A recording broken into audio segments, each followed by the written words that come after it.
Good evening, नमस्कार, आदाब। मेरा नाम है आरजे राज। आप देख रहे हैं 250th एपिसोड ऑफ राज की बात। छतरपुर फार्म्स प्रेजेंट्स राज की बात in association with Kamath Tendulkar Wealth Managers. My education partner is Globus ITI Kamti. A big thank you to my four-wheeler driving partner, which is M. Bazelwar Driving School. Of course, my banking partner is Tirupati Urban Cooperative Bank, and yes, of course, my cycling partner is Naresh Chandra and Company.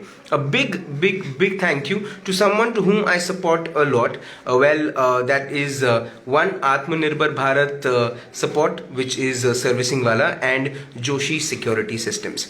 बहरहाल आज नागपुर के लिए एक बड़ा दिन, परसों के दिन नागपुर को मिले एक ऐसे नेता as the mayor of the city, as the first person of the city, आदरणीय श्री दयाशंकर तिवारी जी। आज उनकी वो फाइनली मेयर बन गए। उनकी आज शपथ ग्रहण समारोह था। उसके बाद उन्होंने he took the chair of becoming the mayor of the city. Nagpur के लिए क्या प्लानिंग है, क्या पिछले जितने मेयर्स थे, क्या उनसे कुछ विपरीत, उनसे कुछ अलग कोई प्लानिंग है, या एजेंडा बिल्कुल क्लियर है? मेरे साथ इस वक्त हैं the first mayor of the city, आदरणीय श्री दयाशंकर तिवारी जी। नमस्कार। दया भैया नमस्ते। दया भैया, शपथ ग्रहण समारोह हुआ, बड़ा अच्छा समारोह हुआ। आपका भाषण बहुत बहुत समझने लायक था। जो आपका लाइव देख रहे थे, फेसबुक लाइव, जैसे ही आप आए स्क्रीन पे व्यूज़ बढ़ गए एकदम से, और जितने लोग वहाँ बैठे थे वो भी बहुत इंतज़ार कर रहे थे कि आप क्या कहेंगे। जो भाषण था उसमें बहुत सारी चीज़ों का मिलाप आपने किया। आपने कुछ लोगों को अपने तरीके से समझाया भी, स्माइल के थ्रू समझाया, लेकिन समझा दिया कि ये 8 महीने, ये जो आपका पूरा का जो कार्यकाल है, इसमें सिर्फ काम होगा, बातें नहीं होगी। देखिए, महानगर पालिका के महापौर का जिम्मेदारी मैंने वहन की है। आज पहला दिन था और समय कम है। 2 चुनाव की आचार संहिता है, केवल 8 महीने का समय है, और उस 8 महीने के कार्यकाल में अपेक्षा शहर के नागरिकों की बहुत ज़्यादा है। मैं पिछले 2 दिन से सोशल मीडिया का टोन देख रहा हूँ, और वह टोन जो मैं देख रहा हूँ उससे खुशी तो बहुत होती है कि अपने प्रति प्रेम करने वालों की संख्या कितनी है जी, लेकिन यह भी सोचने की बात है कि आपसे अपेक्षा करने वालों की संख्या कितनी है। और जब अपेक्षा करने वालों की संख्या ज़्यादा हो तो नैसर्गिक रूप से आप सबकी अपेक्षाएं पूर्ण नहीं कर सकते। तो जो लोग अपेक्षा करके रखे उसमें से कुछ लोग निराश भी हो सकते हैं। और जनमानस के बीच में, जनमानस के ही आशीर्वाद से वातावरण ऐसा है कि उन्हें ऐसा लगता है कि दयाशंकर आया है तो हमारे सब समस्या का समाधान कर देगा जी। उनके आशीर्वाद से मैं वे सारी चीज़ें करने की कोशिश करूंगा। और मैं विशेष रूप से जो कुछ भी बातें मैंने अपने उद्बोधन में कही, उसके पीछे की यही मंशा थी कि मुझे काम करना है, आराम से काम करना है, द्रुत गति से काम करना है, शांति से काम करना है, क्रांति से काम करना है, लेकिन मुझे काम करना है। इसके पहले मैं आपसे आपका प्लान ऑफ नागपुर जानूं। मैं चाहूँगा आप धन्यवाद उन सब नागपुर वासियों को करें जो इतना ज़्यादा खुश हैं। पिछले 2 दिन से लोगों ने मंदिर में चढ़ावा चढ़ाया, लोगों ने मंदिर में आरतियाँ करी हैं, लोगों ने अपने घरों में भजन कीर्तन किया, और लोगों ने ईश्वर को धन्यवाद दिया है कि आप मेयर बने। सुन के आई एम श्योर आप बहुत ज़्यादा खुश होते होंगे। खुशी तो होती है, लेकिन मैंने बताया ना, खुशी के साथ साथ जिम्मेदारी का एहसास भी होता है। कारण जब कोई व्यक्ति आप पर विश्वास करता है ना, तो उसके विश्वास पर खरा उतरने के लिए आपको 100% आपका देना पड़ता है करके। मैं तो अपना सब कुछ दूंगा ही, लेकिन एक बात मैं विनम्रता से कहना चाहता हूँ कि दयाशंकर है कौन? एक सामान्य सा मध्यम परिस्थिति का एक व्यक्ति, जिसे इसी नागपुर की जनता ने 1997 में निर्वाचित करके दिया। संयोग था कि वो आज़ादी की स्वर्ण जयंती थी जी, और ये भी संयोग है कि जब दयाशंकर महापौर बन रहा है तो आज़ादी की हीरक जयंती, डायमंड जुबली है करके जी। और मुझे लगता है कि संयोग मेरे साथ इसलिए है कि मूल रूप से दयाशंकर ने इतिहास में एमए किया है और भारतीय स्वतंत्रता संग्राम का इतिहास उसका मुख्य विषय है जी। और मुझे ये कहते हुए भी कोई हिचक नहीं होती। एक सामान्य परिवार के व्यक्ति दयाशंकर तिवारी को लोगों ने नगर सेवक के रूप में निर्वाचित करके दिया, लगातार निर्वाचित करके दिया, उसके कामों की सराहना की, उसके काम के साथ कदम से कदम मिलाकर के खड़े रहे और उन लोगों ने मुझे नगर सेवक बना करके दिया। तो नगर सेवक को ही महापौर बनने का अधिकार होता है। अगर उन्होंने नगर सेवक नहीं बनाया होता ना तो दयाशंकर महापौर नहीं बन सकता था।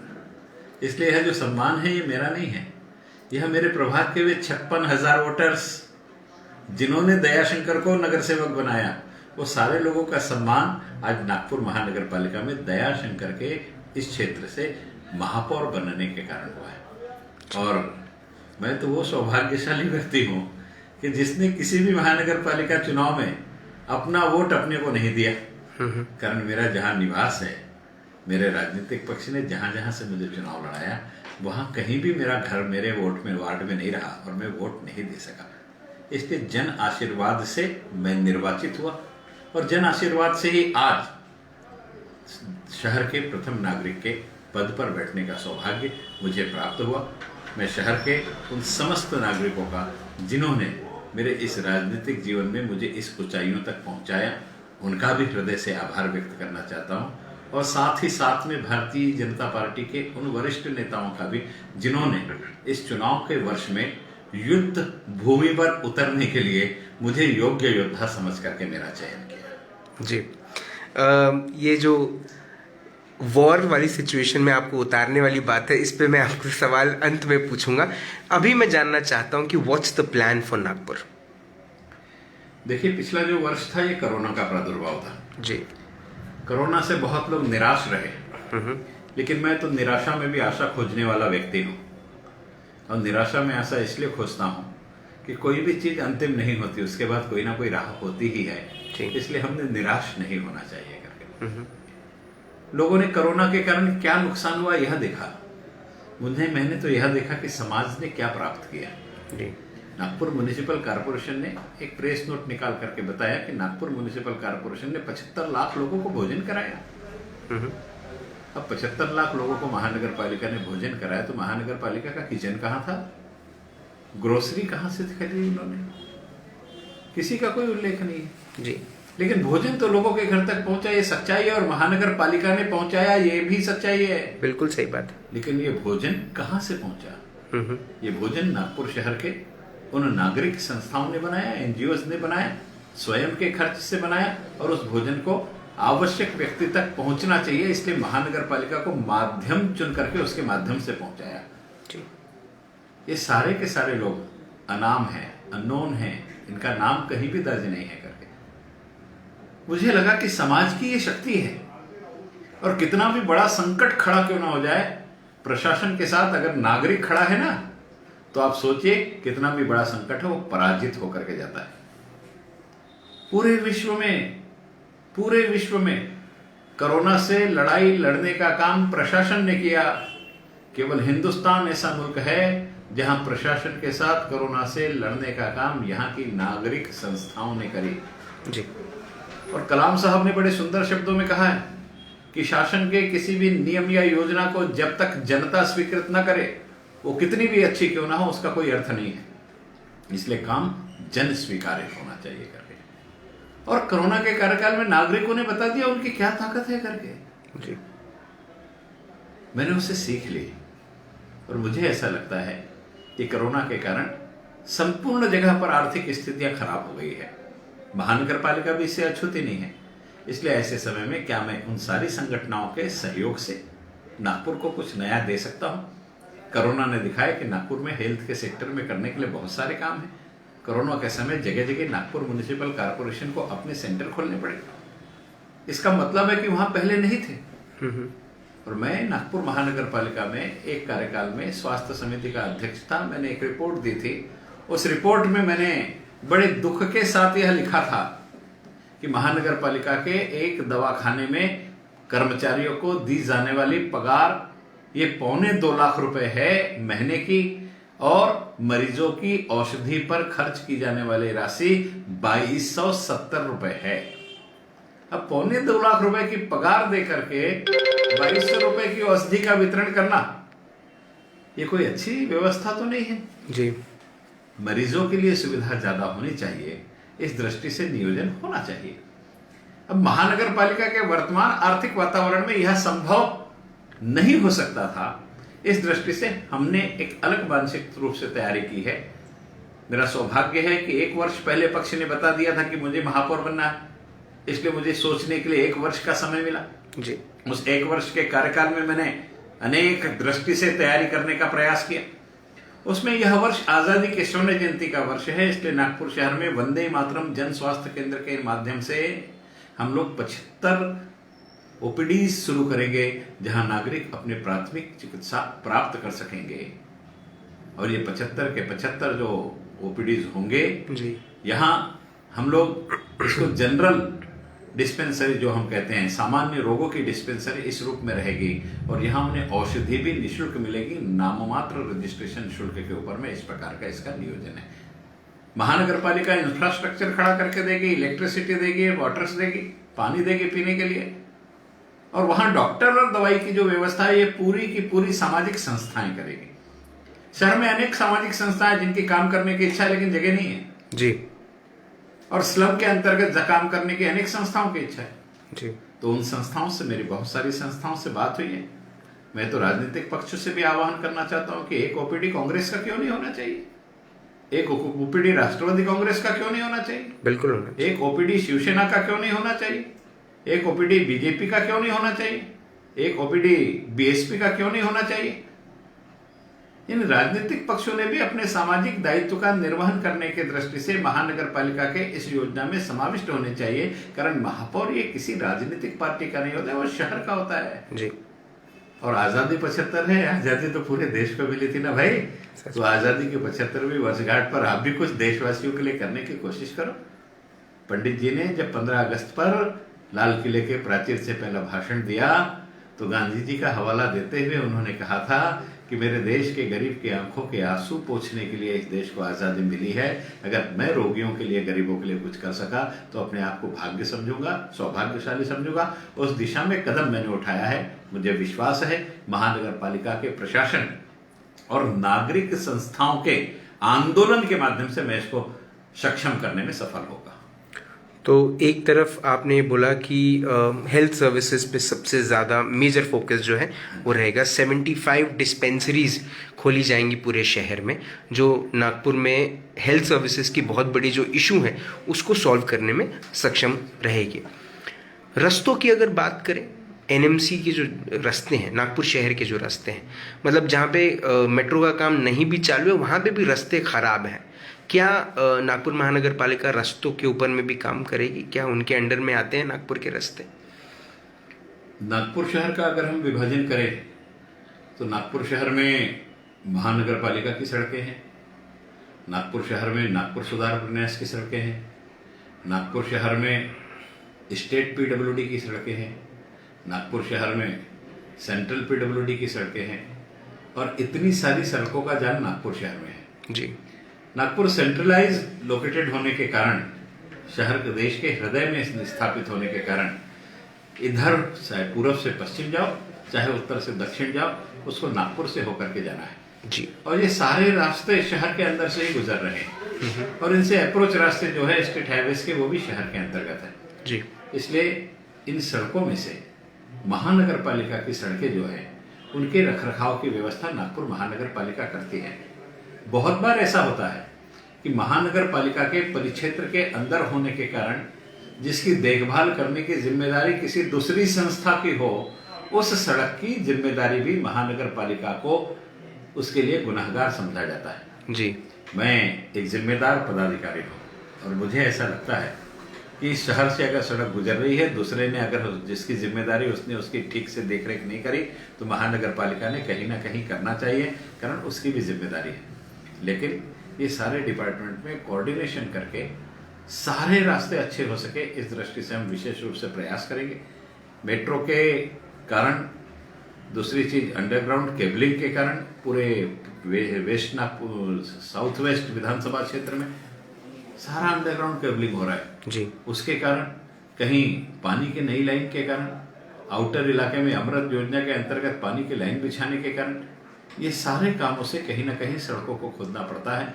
उसका नियोजन ठीक से हो, ठीक समय पर गड्ढे बंद हो, वो नागरिकों को किसी प्रकार की परेशानी ना हो। एक सक्षम जागरूक महापौर के रूप में मैं इस पर विशेष रूप से ध्यान दूंगा और मैं तो मेरे साथ में किसी न किसी प्रकार से एक टोल फ्री नंबर ही देना चाहूंगा जी। कि जिस टोल फ्री नंबर पर ये सारी शिकायतें हो सके, उसका निराकरण हो सके और आपकी शिकायत के बाद कार्रवाई हुई या नहीं हुई है इसको देखने के लिए मेरी संपूर्ण टीम रहेगी और आपके कार्य का संपादन होने के बाद आपके मोबाइल पर आपको मैसेज आ जाएगा और आपसे प्रतिक्रिया ली जाएगी। इस प्रकार का नियोजन मैं करूंगा। एक कहीं पे चर्चा थी और उस चर्चा में आपने उल्लेख भी किया था, मेंशन भी किया था और चिंता भी जताई थी कि कई बार रोड एक्सीडेंट्स आप देखते हैं और अगर किसी की मृत्यु हो जाए उस रोड एक्सीडेंट में जिसमें रोड्स खराब हों तो वो आपके लिए एक चिंता का विषय आपके लिए हमेशा से रहा है और आप उस पर नाराज़गी भी आपने कई बार अपनी जताई है। तो क्या नागपुर महानगर पालिका रास्तों पे जिस तरह आपने बताया विशेष ध्यान देंगे? बिल्कुल, नैसर्गिक रूप से रास्तों पर विशेष ध्यान देंगे। दूसरी चीज़ है नागपुर की हरियाली।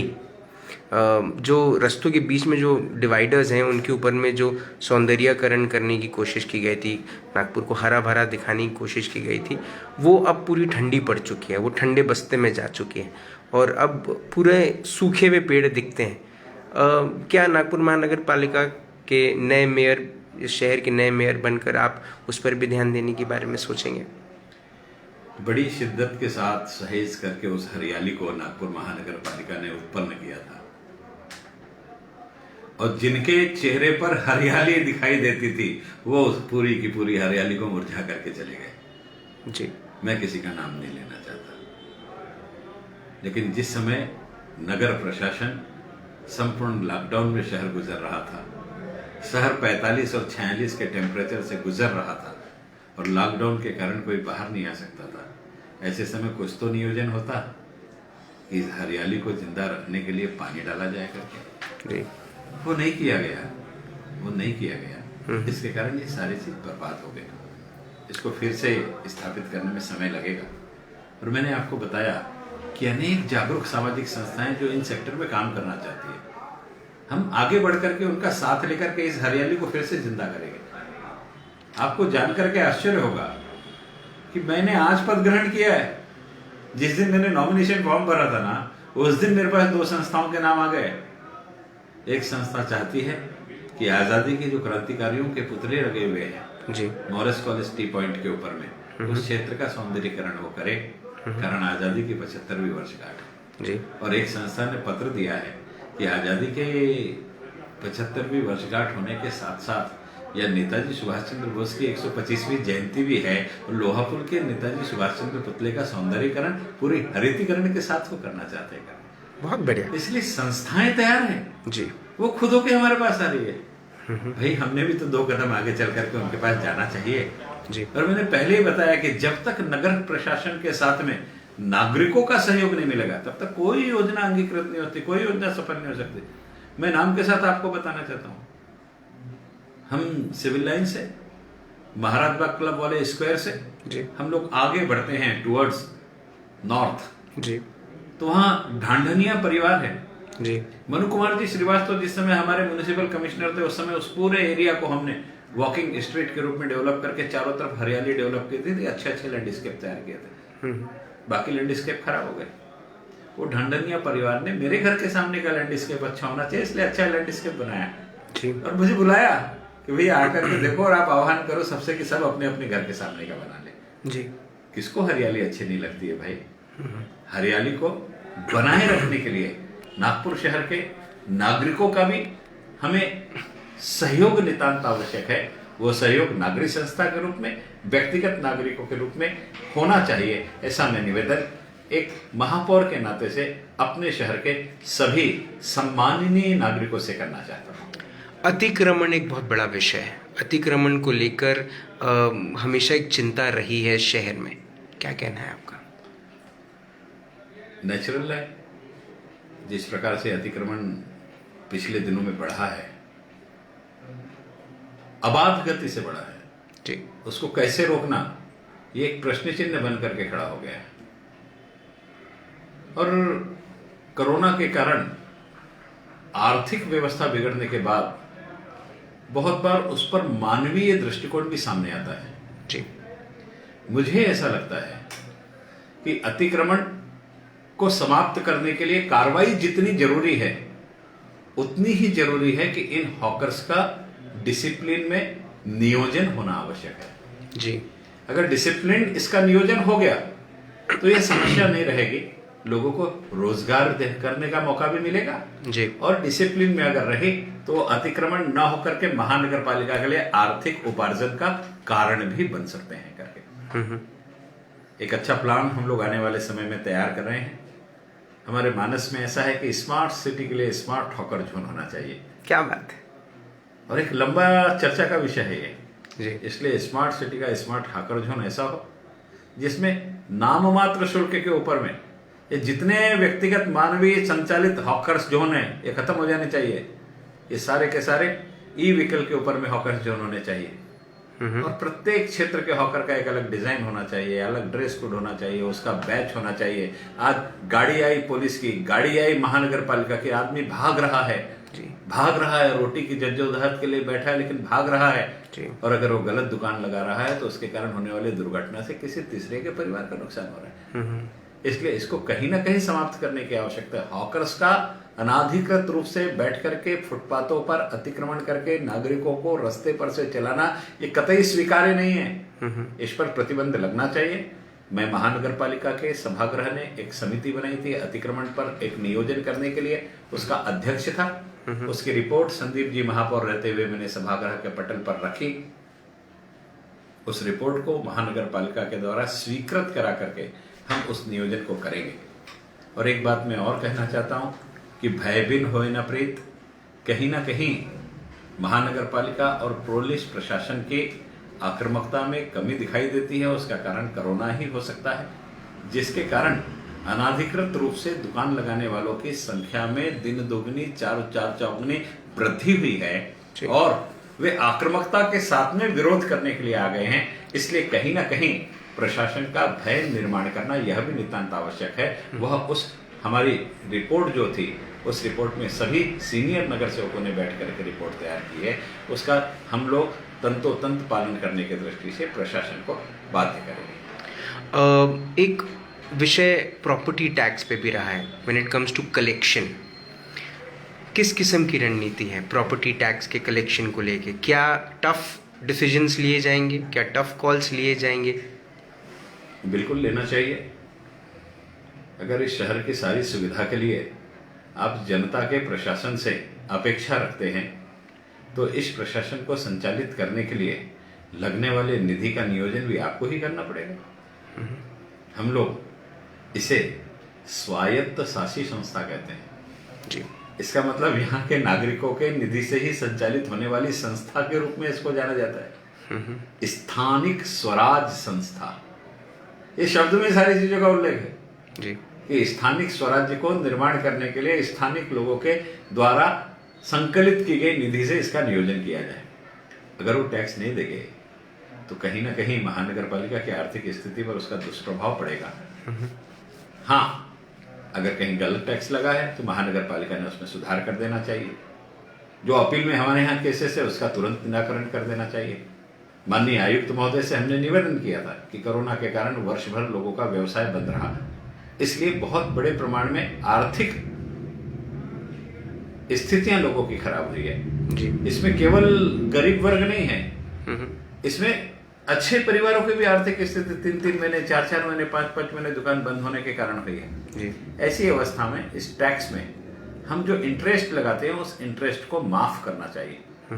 हमने आंदोलन तक किया था, इसके लिए सत्ता में रहते हुए तक आंदोलन किया था जी। आखिर में वर्तमान आयुक्त हैं, इन्होंने हमारी बात को समझा। उन्हें लगा कि अगर हम इसका नियोजन करते हैं तो एक घोषणा अभय योजना के रूप में चालू है। महानगर पालिका के वे टैक्स पेयर जिनका टैक्स पेंडिंग है, जिन पर इंटरेस्ट ज्यादा लगा हुआ है, उस इंटरेस्ट में से 80% राशि माफ करने का निर्णय हमने लिया है। 1 महीने के अंदर जिस तारीख से हमने घोषणा की थी, अगर आप जाएंगे तो 15 जनवरी तक 80% राशि माफ होगी। 80% राशि से मतलब टोटल अमाउंट की नहीं जी। आपको जो ब्याज लगा हुआ है उस ब्याज का 80% ब्याज माफ हो जाएगा करके। और एक सिंपल केस है, मैं नाम नहीं लेना चाहूंगा आपके सामने, एक चैरिटेबल ऑर्गेनाइजेशन है, उस पर 9 करोड़ रुपए का बकाया है और उसने अगर अभी उसका बेनिफिट लिया ना तो उसको केवल 92 लाख रुपए भरना है। इतने बड़े प्रमाण में इंटरेस्ट है जो राज्य सरकार ने हमें निर्देशित किया है कि ब्याज की दर यही होनी चाहिए, कारण पूरे महाराष्ट्र में यूनिफॉर्मिटी होनी चाहिए करके। तो इतने बड़े प्रमाण में रिलीफ देने के लिए नागपुर म्युनिसिपल कॉर्पोरेशन आगे आई है कि जो बकाया है वो हमारे पास आ जाए करके। नागरिकों से निवेदन है कि इस संधि का उन्होंने लाभ लेना चाहिए। पानी के टैक्स के लिए भी हमने इसी प्रकार का नियोजन किया है, यहाँ 80% छूट दे रहे हैं, तो पानी के टैक्स में हम लोग 50% नहीं, 80% नहीं, 100% ब्याज की छूट दे रहे हैं, वो भी 1 महीने के लिए है। उसका भी 1 महीने के अंतर्गत आपने लाभ लेना चाहिए। यह 15 जनवरी तक है तो वह 21 जनवरी तक है। इसके बाद 1 महीने और छूट रहेगी, लेकिन ये छूट दोनों क्षेत्र में केवल 50% रह जाएगी। इससे महानगर पालिका को अच्छा प्रतिसाद मिला है। मैं तो निगम आयुक्त जी का भी धन्यवाद करना चाहूंगा कि अभी तक हम लोग योजना बना के प्रेस में दे देते थे जी। इस बार निगम आयुक्त जी ने अपने कर्मचारियों को, जिस नागरिक के ऊपर थकबाकी है उसके घर में अगर आज तुमने पैसे भरे तो तुम्हारे कितने पैसे बचेंगे, उस प्रकार का वाउचर बना करके हमारे कर्मचारियों को उनके घर रिक्वेस्ट करने के लिए भेजा है। यानी एक कदम आगे बढ़ के प्रशासन काम कर रहा है। प्रशासन को गति को और तीव्र करके ये टैक्स कलेक्शन में हम लोग नैसर्गिक रूप से काम करेंगे, ऐसा विश्वास दिला।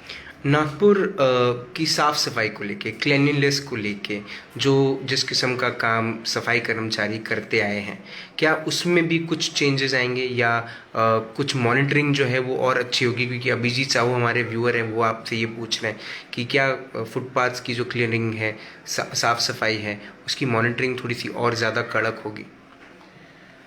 स्वच्छता यह 2 वे सिस्टम है। कल मैं कृष्णा खोपड़े जी के घर उनसे मिलने के लिए गया था। कृष्णा भाऊ अपने 4 कार्यकर्ताओं के साथ में बैठ करके मूंगफली खा रहे थे।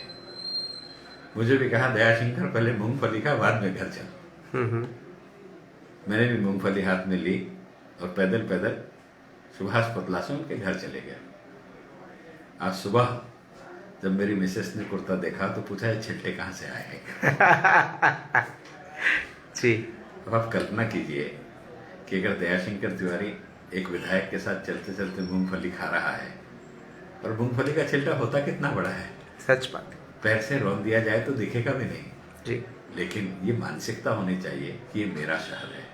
जी। ये शहर जिस दिन मुझे मेरा लगने लगा ना, मैं आपको बहुत संजीदगी के साथ कहना चाहता हूँ कि नागपुर महानगर पालिका का हमारा जो सफाई कर्मचारी है ना, वो हमारी पूंजी है, पूंजी। इस शहर को अगर बाधाओं से किसी ने बचा करके रखा है तो हमारा सफाई कर्मचारी है। कोरोना के कार्यकाल में भी जिसने अपनी जान जोखिम में डाल करके आपके बीच में आकर के काम किया, वो हमारा सफाई कर्मचारी है। उसके तरफ देखने का दृष्टिकोण बदलो।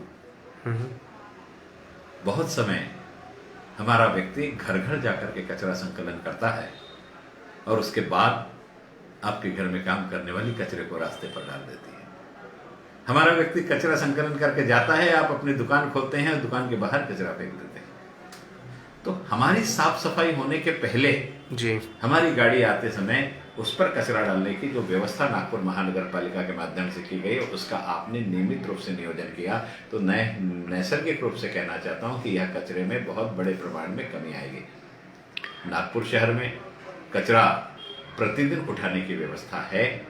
उस दृष्टि से उसकी यंत्रणा में एक ही सुधार सबसे बड़ा अपेक्षित है कि जिन एजेंसियों को काम दिया गया है, यह गीला कचरा और सूखा कचरा का नियोजन ठीक प्रकार से नहीं कर पा रहे हैं जी। और उनके टेंडर कंडीशन में उनको आवश्यकता है वो काम करना करके। इस दृष्टि से मैं पूर्ण रूप से प्रयास करूंगा कि सेग्रीगेशन ऑफ सॉलिड वेस्ट ये एट सोर्स, इस प्रकार से माननीय प्रधानमंत्री जी ने कहा है, हमारे नियोजन में भी कहा है। तो अगर नागरिक अपने घर में अलग अलग करके देता है तो ये एजेंसी क्यों उसको एक साथ मिला करके नागरिक की मेहनत पर पानी फेरती है? इस दृष्टि से विचार करने की नितांत आवश्यकता है।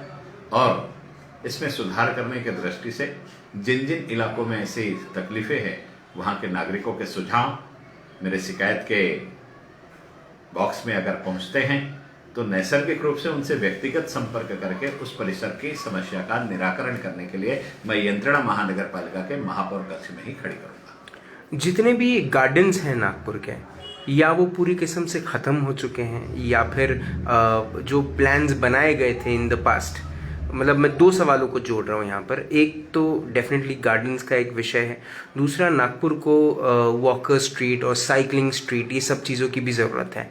तीसरा एक ये कि नागपुर के जितने भी प्रोजेक्ट्स थे जिसमें से एक लंदन स्ट्रीट भी एक प्रोजेक्ट था, ये सब ठंडे बस्ते में जा चुका है। कई जैसे कोई नया नेता, मुझे माफ़ कीजिएगा इस बात को लेके, लेकिन जब कोई नया नेता एक बड़े पोस्ट पर आता है, मेयर के पोस्ट पे भी आता है, तो वो ऐलान करता है, वो करते हैं ऐलान कि हम ये करेंगे, हम वो करेंगे, लेकिन जब उसके प्रैक्टिकल ऑन ग्राउंड जब बात आती है तब वो चीज़ें हो नहीं पाती। लंदन स्ट्रीट का नाम हमने परिवर्तित कर दिया था और मैं जब स्थायी समिति का अध्यक्ष 2012-13 में बना उसी समय परिवर्तित कर दिया था जी। और मैंने कहा था कि स्ट्रीट का नाम तो ऑरेंज सिटी स्ट्रीट ही होना चाहिए, क्यों यहाँ लंदन स्ट्रीट होकर के। जी। उस समय से उसको हम ऑरेंज सिटी स्ट्रीट के नाम से देखते हैं। उसका भूमि पूजन हुआ है, वहाँ काम की शुरुआत भी की जा रही है। आने वाले समय में द्रुत गति से वहाँ काम हो सके, उसमें मेरी प्राथमिकता जो ऑरेंज सिटी स्ट्रीट में मैं आपसे स्पष्ट रूप से बताना चाहता हूँ कि धंतोली जो बस्ती है ये पूरी की पूरी हॉस्पिटल का हब बन गई है। जी। और हॉस्पिटल का हब बनने के कारण वहाँ रहने वाले निवासी नागरिकों को उसकी बहुत बड़े प्रमाण में तकलीफ हो रही है। जी। और इस ऑरेंज सिटी स्ट्रीट में हॉस्पिटल के लिए एक अलग से सेपरेट जोन बनाने का डिजाइन में समाविष्ट है। इसलिए मैं इन सारे हॉस्पिटल वालों से भी निवेदन करना चाहूँगा कि इस धंतोली की महंगी जमीन को छोड़ करके आप वहाँ जाइए, एक साथ सारे हॉस्पिटल्स होंगे, एक अच्छा वातावरण बनेगा आपके लिए, हॉस्पिटल के लिए खुली जगह मिलेगी, अच्छी पार्किंग मिलेगी और नए क्षेत्र में अगर डेवलपमेंट हो रहा है तो आप किस प्रकार की व्यवस्था चाहते हैं इसकी सूचना देकर के उस अनुरूप वहाँ कंस्ट्रक्शन भी करवा सकते हैं करके। ये सारा नियोजन ऑरेंज सिटी स्ट्रीट में होगा तो एक साथ हॉस्पिटल्स वहाँ शिफ्ट हो जाएंगे जी।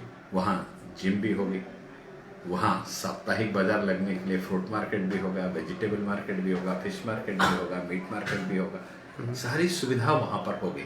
और उस दृष्टि से जल्द वहाँ जो मेट्रो का स्टेशन बना हुआ है वहाँ से काम की शुरुआत हो चुकी है, उसको गति प्रदान करने का प्रयास मैं करूँगा। वॉकर स्ट्रीट और साइकिलिंग स्ट्रीट को लेके कुछ थॉट है?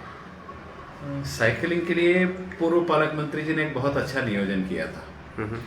ये जो पंजाब राव कृषि विद्यापीठ की जगह है जो वीआईपी रोड से लग करके है, महाराज बाग और वीआईपी रोड के बीच की जगह, उस जगह में बहुत अच्छा साइकिल की दृष्टि से एक स्टेडियम जैसा बनना चाहिए। साइकिल रेस का आयोजन भी नागपुर में हो सके इस प्रकार से नियोजन होना चाहिए। बहुत अच्छा प्रकल्प बना करके भेजा था, सरकार भी योजना के लिए पैसे भी मंजूर हो गए थे, सब हो गया था। वर्तमान सरकार ने सारी की सारी चीज समाप्त कर दी। मैं तो निवेदन करना चाहता हूँ कि किसी शहर के लिए अगर कोई अच्छी योजना बनती है तो ऐसा नियम बना देना चाहिए कि सरकार बदलने से योजना नहीं बदलेगी, योजना कार्यान्वित होनी चाहिए। कारण योजना नेता के लिए नहीं बनती, योजना वहाँ के नागरिकों के लिए बनती है, इसलिए नागरिकों के साथ अन्याय करने का अधिकार किसी भी निर्वाचित सरकार को नहीं देना चाहिए। जब हम बात करते हैं ये एक रास्ते को लेके एक सवाल है, हमारे एक व्यूअर हैं शुभम गुप्ता, वो देख रहे हैं, वो कहते हैं कि महल के जो रास्ते हैं वहाँ का काफ़ी समय से इंतज़ार है लोगों की, वहाँ पे कब काम शुरू होगा, रास्ते बड़े ख़राब हैं। महल एक बहुत बड़ा क्षेत्र है, जिस महल में एक बहुत बड़ा काम वर्तमान में शुरू किया गया है। केड़ीबाग रोड है, उस केड़ीबाग रोड में सेंट्रल एवेन्यू रोड से लेकर के सिपिन बेरार कॉलेज तक के एक विशाल 80 फीट के रास्ते का निर्माण कार्य शुरू है। इसी के साथ साथ एक रास्ता और है जो मॉडल मिल चौक से लेकर के सिपिन बेरार चौक होते हुए आगे आकर के वो रास्ता जो जूनी शुक्रवारी वाला रोड है यानी झंडा चौक से, उस रोड का काम भी शुरू है करके। ये सारे कामों में लैंड एक्विजिशन एक मेजर प्रॉब्लम है। लैंड एक्विजिशन में होने वाली अड़चनें दूसरा प्रॉब्लम है। लैंड एक्विजिशन के लिए लोगों को मानसिक रूप से तैयार करना तीसरा प्रॉब्लम है। और अगर प्रॉपर्टी में फैमिली डिस्प्यूट हो तो फिर वहीं पर आकर के विषय समाप्त हो जाता है, कारण उस पैसे को फिर हमें जाकर के कलेक्टर ऑफिस में जमा करना पड़ता है। इन सारी जद्दोजहद से बाहर निकलते निकलते निकलते निकलते एक लिटिगेशन, दूसरा लिटिगेशन, तीसरा लिटिगेशन, चौथा लिटिगेशन, ये करते करते अब जाकर के उन रस्तों के काम हो रहे हैं। फिर भी अगर किसी स्पेसिफिक रोड की उनकी शिकायत है तो कृपया आपके माध्यम से वो सूचित कर सकते हैं। हम उनकी समस्या का निराकरण करने के लिए 100% प्रयास करेंगे। नाग नदी के ऊपर में काफ़ी सालों से इंतज़ार था कि नाग नदी साफ हो। अब पिछले साल देखा गया कि नाग नदी अपने आप साफ हो गई, बहुत सारे पैसे बच गए नागपुर महानगर पालिका के। तो इसमें कितना सत्य था, और दूसरा ये कि अब नाग नदी को लेकर क्या प्लान्स हैं? देखिए, आपको एक मैं बात बताना चाहता हूँ।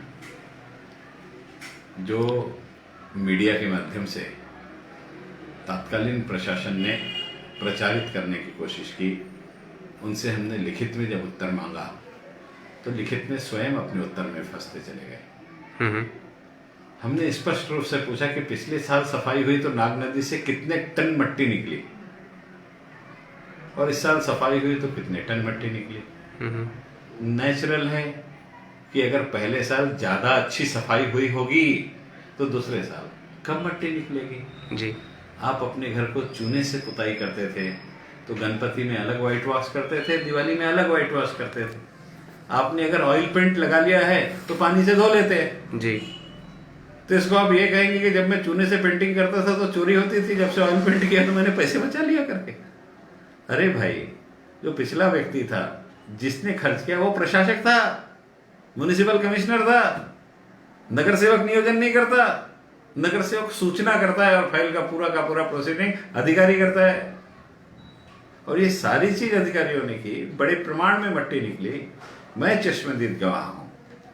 मैं सोलेसर के साथ नाग नदी सफाई अभियान में मैं स्थायी समिति का अध्यक्ष था। उस समय से इसकी शुरुआत हुई। जन सहयोग से आंदोलन बनाने की दृष्टि से हमने इसकी शुरुआत करी। कलम मैंने पहले ही बताया कि कलाम साहब ने कहा है कि किसी योजना को अगर नागरिक स्वीकृत न करे तो अंगीकृत नहीं हो सकती। आपने जब कचरे की बात की तो मैंने बताया कि मेरी पत्नी ने मुझसे पूछा कि जेब के अंदर फल्ली के छिलटे कैसे दिख रहे हैं करके। तो नाग नदी साफ होनी चाहिए। इसको एक मिशन के रूप में, एक मूवमेंट के रूप में नागपुर शहर के सारी संस्थाओं को, सारे विद्यार्थियों को, सबको एकत्रित करके मानव श्रृंखला बना करके एक आंदोलन खड़ा करने की कोशिश की गई कि हम आज साफ करने के बाद कल उसमें कचरा नहीं आना चाहिए। अब कल कचरा कब नहीं आएगा? जब डालने वालों को हम ये जागृत कर देंगे कि भाई इस नदी में कचरा नहीं डालना है करके। जी हाँ, मैं एक बात का विश्वास आपको दिलाना चाहता हूँ, माननीय नितिन जी के नेतृत्व में हम सब लोग इस काम को कर रहे हैं। और उस काम को करने के लिए जायका नाम की कंपनी है जापान की, उससे फंडिंग भी आई है। और इस काम को करने के दृष्टि से बहुत सारी ऐसी आवश्यकता है। मैं आपको अगर उदाहरण बताना चाहूँ तो नदी के दोनों साइड में सपोर्टिंग ट्रंक लाइन डाली जानी है जी। अब वो ट्रंक लाइन का डाई इतना बड़ा है कि आप उसके अंदर कार चला करके निकल जाए। अब आप कल्पना कीजिए कि उतना बड़ा पाइप अगर अंदर डालना है तो नदी के किनारे उतने लोगों को बाजू में हटाना पड़ेगा ना जी। अगर आपको 1 फीट का पाइप डालना है तो 3 फीट की खुदाई करनी पड़ती है। अगर आपको इतना बड़ा पाइप डालना है जिसके अंदर से आपकी फॉर्च्यूनर निकल जाए, कारण आपको शहर का सीवरेज उस पाइपलाइन में डाल के ट्रीट करके अच्छा पानी नदी में छोड़ना है जी। तो ये पाइप डालने के लिए कुछ सेक्रीफाइस तो करना पड़ेगा। हमारे यहाँ समाज में नदी साफ नहीं हो रही, ये प्रश्न पूछने वाले बहुत है, लेकिन नदी साफ करने के लिए बाजू के किसी भी एक घर को नुकसान नहीं पहुंचना चाहिए। इसके लिए आंदोलन करने के लिए वही लोग तैयार हो जाते हैं। राज भाई, मैं एक दिन ट्रेन में सफर कर रहा था, 2 किसान बैठे हुए थे जी। और किसानों की फसल के मूल्य को लेकर के चर्चा शुरू थी। मैंने उनसे पूछा कि आप खेती करते हैं? उन्होंने कहा हाँ। मैंने कहा कि जो नेता महंगाई बढ़ने पर आंदोलन करता है उस नेता को किसान की फसल के मूल्य पर चर्चा करने का अधिकार नहीं होना चाहिए। उन्होंने बोला ऐसा क्यों? बोला अगर किसान की फसल का मूल्य बढ़ा करके दिया तो महंगाई बढ़ेगी जी। तो अगर उसने किसान की फसल का मूल्य बढ़ा करके मांगने का आंदोलन किया है तो उसको महंगाई बढ़ने के आंदोलन में शामिल होने की अनुमति नहीं होनी चाहिए। कारण किसान की फसल का मूल्य अगर बढ़ा तो नैसर्गिक रूप से महंगाई बढ़ेगी जी। तो दोहरे चरित्र वाले नेताओं की कमी नहीं है। इस नाग नदी की सफाई के लिए आजू बाजू में ट्रंक लाइन डालने के लिए जो खुदाई करने के लिए जगह की आवश्यकता है, उसका नियोजन जैसे जैसे होता चले जाएगा, नाग नदी का स्वरूप अपने आप बदल जाएगा। कारण गंदा पानी, सीवरेज का पानी, ये सारा का सारा ट्रीट होगा और सीवरेज ट्रीटमेंट प्लांट से ट्रीट होकर के जब नदी में आएगा तो नदी में स्वच्छ बहता हुआ पानी दिखेगा। यहाँ आने वाले समय में, मैं ये नहीं कहता कि 2021 में पूरा हो जाएगा, लेकिन इसकी शुरुआत हो जाएगी, ऐसा विश्वास मैं आपको दिलाता हूं। जो हमारा डंपिंग यार्ड है जहाँ पर पूरा कचरा जाता है शहर का, वहाँ पर शेर जितने चूहे हैं, जितनी गंदगी वहाँ पे देखी जा रही है, जितने हॉस्पिटल से जो पूरा का पूरा वेस्ट निकलता है वो वहाँ पर खुले में दिखता है। ये चिंता का विषय है। हॉस्पिटल से निकलने वाले वेस्ट को समाप्त करने के लिए अलग यंत्रणा हमारी बनी हुई है। अगर हॉस्पिटल का वेस्ट वहाँ दिखता है तो ये बहुत संजीदगीपूर्ण विषय है, लोगों के स्वास्थ्य से जुड़ा हुआ विषय है। मैं व्यक्तिगत तौर पर वहाँ विजिट करूंगा और ऐसा दिखता है तो जिस संस्था के माध्यम से यह गलती की जा रही है उस पर कठोर दंडात्मक कार्रवाई करूंगा मैं। कारण ये सेक्रीफाइस करने वाला विषय नहीं है। हॉस्पिटल वेस्ट जो होता है हजारडस होता है, उसका कहीं भी बाहर नियोजन नहीं होना चाहिए। हॉस्पिटल वेस्ट को जगह पर समाप्त करने के लिए हमने एक एजेंसी नियुक्त की है, उस एजेंसी के माध्यम से ये काम होना चाहिए। अगर वो कोताही बरतती है तो उस पर दंडात्मक कार्रवाई करेंगे। ओवरऑल कोई ऐसी बात जो मैंने आपसे नहीं पूछी जो आप चाहते हैं कि इस लाइव में आप मेंशन करें as a plan of Nagpur? Nagpur शहर में मेरा मानस ऐसा है कि आज़ादी 75 के थीम को लेकर के अगर मैं चल रहा हूं तो जिस प्रकार से आनंद कुमार ने सुपर 30 शुरू की, नागपुर शहर के गरीब विद्यार्थियों के लिए मैं सुपर 75 शुरू करूं, जिसमें 25 बच्चे इंजीनियरिंग के, 25 बच्चे मेडिकल के और 25 बच्चे एनडीए के लिए हों। इसके साथ ही साथ एक शुरुआत मैं और करना चाहता हूं कि शासन की जो योजना है स्वास्थ्य की, वो स्वास्थ्य की योजनाओं की जानकारी लोगों तक नहीं है, और है तो उसको कैसे हम लोग लाभ ले सके, इसको वो लोग कहीं भी कन्नी काट जाते हैं और गरीब आदमी को बहुत लंबे पैसे दे करके अपने स्वास्थ्य को सुधारने के लिए खर्चा करना पड़ता है। जी, दुख के साथ कहना पड़ता है कि अनेक परिवार बीमारियों के कारण अपनी पूंजी संपत्ति तक बेचने के लिए मजबूर हो जाते हैं। सच में शासन की बहुत सी योजना है, राजीव गांधी योजना है, महात्मा फुले जी के नाम से एक योजना है, माननीय प्रधानमंत्री जी ने जो योजना चालू करी है तीसरी योजना है।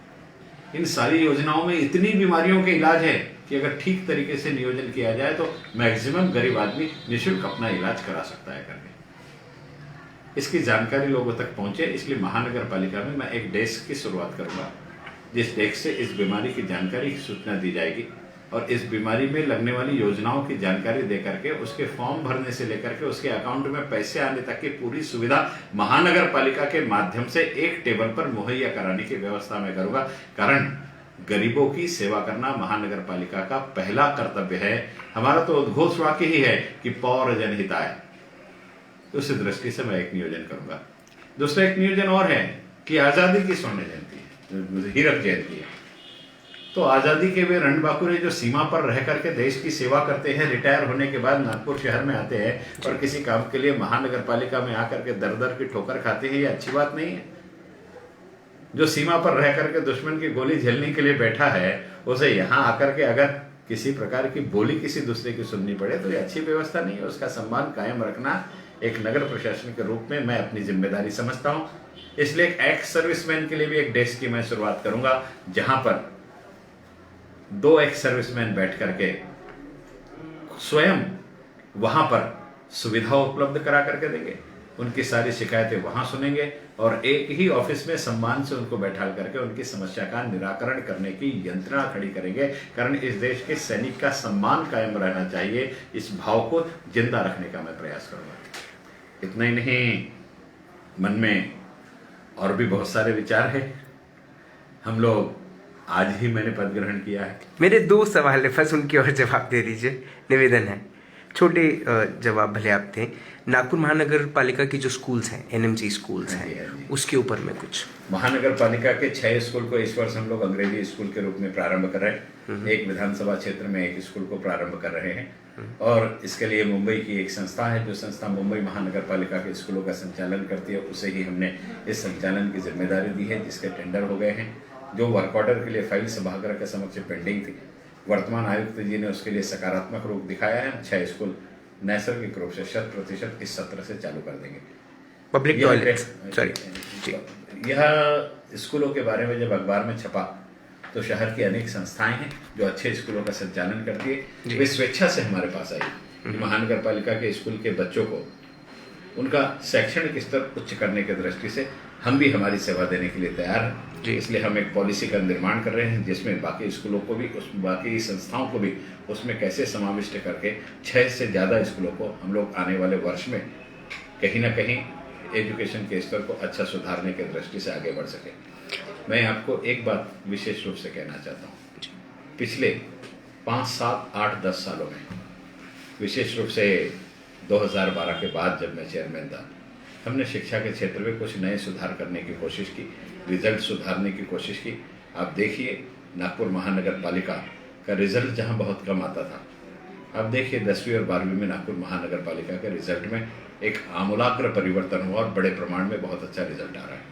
डिस्टिंक्शन में पास होने वाले महानगर पालिका के बच्चों की संख्या में वृद्धि हो रही है। महानगर पालिका के बच्चा 95% लेकर के पास हो रहा है, 96% लेकर के पास हो रहा है। ये हमारे लिए दिवा स्वप्न जैसा बात थे, लेकिन आज 1-2 नहीं, हमारे 8-8, 10-10 बच्चे 90% से ज़्यादा मार्क लेकर के पास हो रहे हैं। आवश्यकता है कि इन बच्चों का इसके बाद क्या नियोजन किया जाए, उस दृष्टि से हम सुपर 75 में भी विचार करेंगे। और यह रिजल्ट देखने के बाद मुझे ऐसा लगता है कि एक दिन में पूरी क्रांति नहीं होती। धीरे धीरे नागपुर महानगर पालिका के विद्यालयों का जो पुराना स्वरूप था उसको फिर से जिंदा करने के लिए हम कोशिश करेंगे।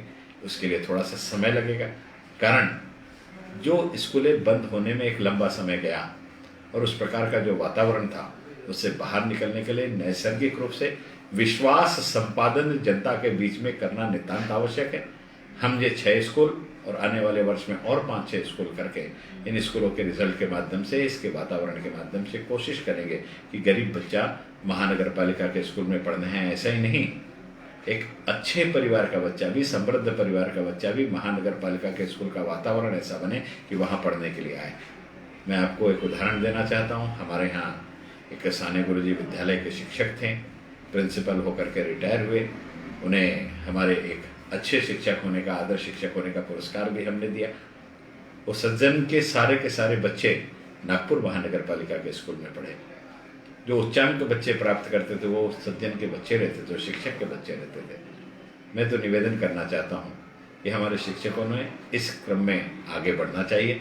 और केवल शिक्षकों ने क्यों आगे बढ़ना चाहिए भाई, जनप्रतिनिधियों ने भी इस दिशा में कदम बढ़ाना चाहिए कि मेरे विद्यालय का स्कूल कम से कम इतना अच्छा हो कि मेरे मन में भी एक बार इच्छा होनी चाहिए कि मेरा बच्चा यहाँ पढ़े। इस दृष्टि से, विद्यालय बनाने की दृष्टि से नागरिक संस्थाओं के सहयोग के माध्यम से हम लोग प्रयास करेंगे। एक आखिरी सवाल मेरा, आप पहले गार्डन में बैठते थे, आपका जनता दरबार जो है वो गार्डन में लगता था।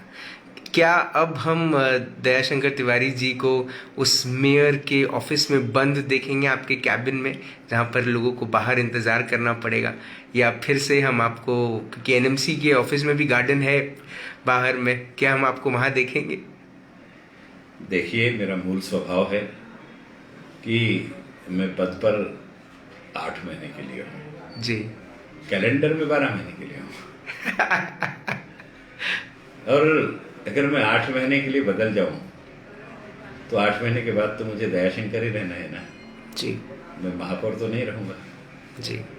तो मैं क्यों अपने स्वभाव को बदलूं।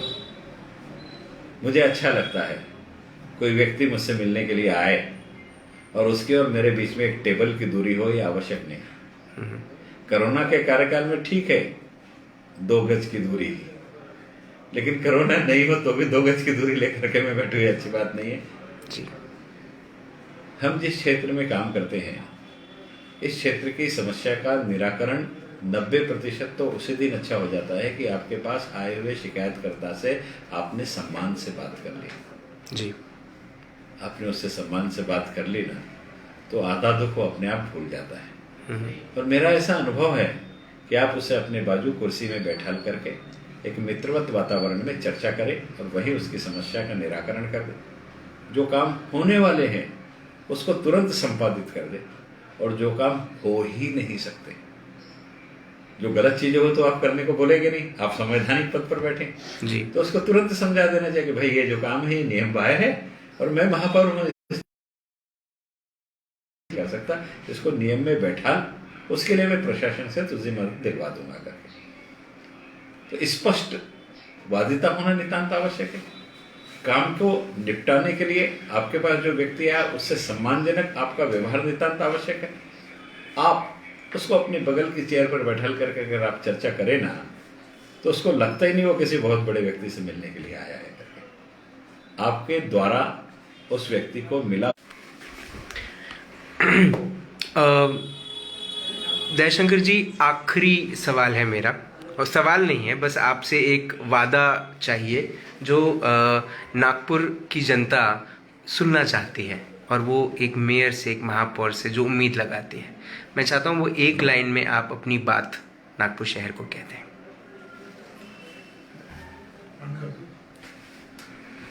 जी। ये शहर मेरा है, इसका मुझे अभिमान होना चाहिए। ये शहर मेरा है, इसका मुझे गर्व होना चाहिए। ये शहर मेरा है, इसलिए जैसे मेरा घर है वैसा ये स्वच्छ होना चाहिए। इस दिशा से आप विचार करना शुरू कीजिए। आपकी समस्याओं का निराकरण करने के लिए जो जो सुविधाएं हम लोग एक जन संस्था के माध्यम से दे सकते हैं उसको देने का प्रयास करेंगे। शहर के नागरिक संस्थाओं से भी मेरा निवेदन है कि नागरिक संस्थाओं ने कोरोना के कार्यकाल में जो अग्रगण्य भूमिका निभा करके अपने कदम ताल प्रारंभ किया, वही भूमिका आने वाले कार्यकाल में महानगर पालिका के साथ कदम से कदम मिला करके वे करें। नागपुर शहर को स्मार्ट सिटी के दृष्टि से ही नहीं, नागपुर शहर को एक सौहार्दपूर्ण दृष्टि से जन सहभागिता के आंदोलन के द्वारा संजो करके सजाया गया है। यह मैसेज संपूर्ण जगत में देने के लिए मैं निवेदन करना चाहता हूं। मैं सारी सामाजिक संस्थाओं से निवेदन करना चाहता हूं कि हम चाहते हैं कि कोरोना के कार्यकाल में जिस प्रकार से आपका सहयोग इस शहर को मिला, इस शहर के बाशिंदों को मिला, जिन्हें आवश्यकता थी उनके घर तक आपका सहयोग पहुंचा, कदम कदम पर आप आगे बढ़िए। महानगर पालिका आपके साथ मिलकर के काम करने के लिए तैयार है। महानगर पालिका केवल काम करने के लिए तैयार नहीं है, आपकी समस्या का निराकरण करने के लिए आपके कदम से कदम मिलाकर के चलने के लिए भी तैयार है।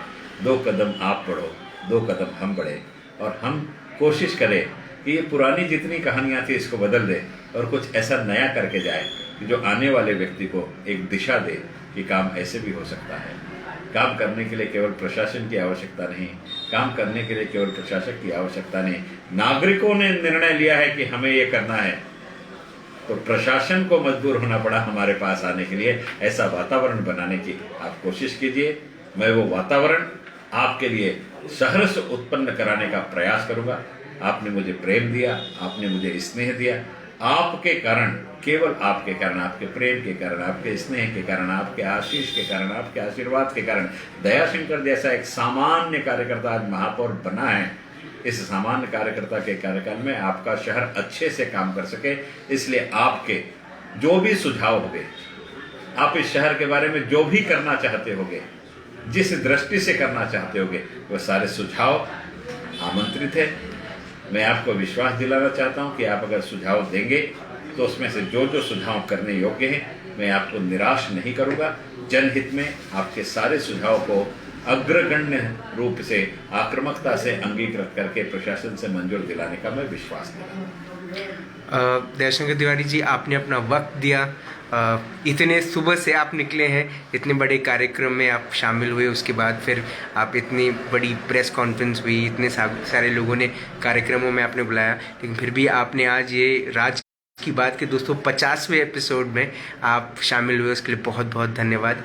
आपसे अब अगली मुलाकात 496 शो में होगी, क्योंकि उस समय आपका कार्यकाल ख़त्म होगा एज अ मेयर, और मुझे एक चीज़ का विश्वास है कि जिस किस्म का काम आपने स्वामी विवेकानंद जी के स्मारक के आसपास किया और उनके स्मारक को बनाने में आपने किया, उस क्वालिटी से आप ये 8 महीने में नागपुर की जो दशा है, जो उम्मीद है, उस पर आप खरे उतरेंगे और आप नागपुर को उतना ही खूबसूरत बनाएंगे जितनी खूबसूरत कल्पना और प्लानिंग्स आपने करी है। धन्यवाद। The plan of Nagpur is recorded. आप ये इंटरव्यू को देख सकते हैं, आप ये इंटरव्यू को बार बार देख सकते हैं, और इस इंटरव्यू में बोली हुई हर बात दयाशंकर तिवारी जी निभाएंगे, इसका वो वादा कर चुके हैं। मुझे बहुत खुशी होती है जब मैं किसी को स्वामी विवेकानंद जी के स्मारक पर ले जाता हूँ और मैं वहाँ पे बात करते करते उनको ये बताता हूँ कि ये दयाशंकर तिवारी जी ने बनाया, उन्होंने इसमें अपनी जान डाली थी। वो जगह की क्वालिटी ऑफ वर्क देखकर आपको एक बात समझ में आती है, और वो कि Dayashankar Tiwari ji is the man of quality. He would give his best, but he would need your support.